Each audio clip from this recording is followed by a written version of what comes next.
Google Classroom လေးရောက်သွားတဲ့အခါကျကိုသက်ဆိုင်ရာ chapter လေးကိုတွားပြီးတော့ click နှိပ်ကြည့်မယ်ဒါဆိုရင်ကျွန်တော်ဒါ chapter 2 survey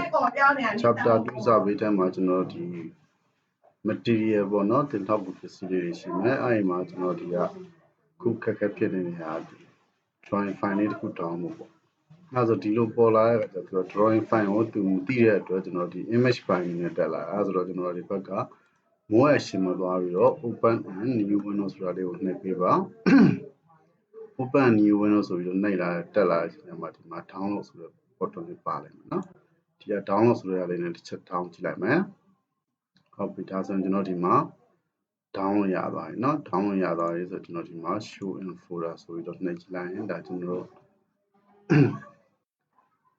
download လုပ်ထားတဲ့ day2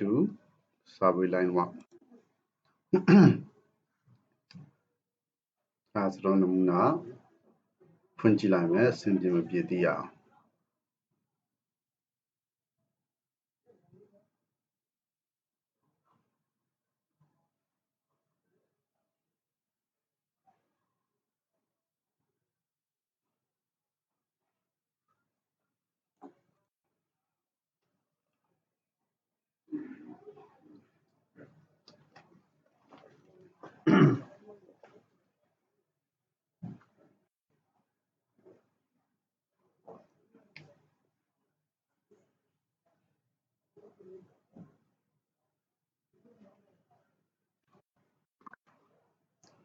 အခုဆိုရင်ကျွန်တော်ဒီ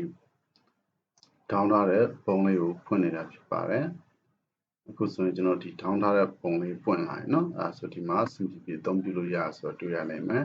အဲဒီတော့တခုခု down ဖို့ခက်ဖြစ်နေရဆိုရင်ကျွန်တော်ဒီဘက်ကဒီ more action ဆိုတဲ့ဟာလေးပေါ့เนาะဒီဘက်က more action ဆိုတဲ့ဟာလေးကနေပြီးတော့ open new window နဲ့တစ်ချက်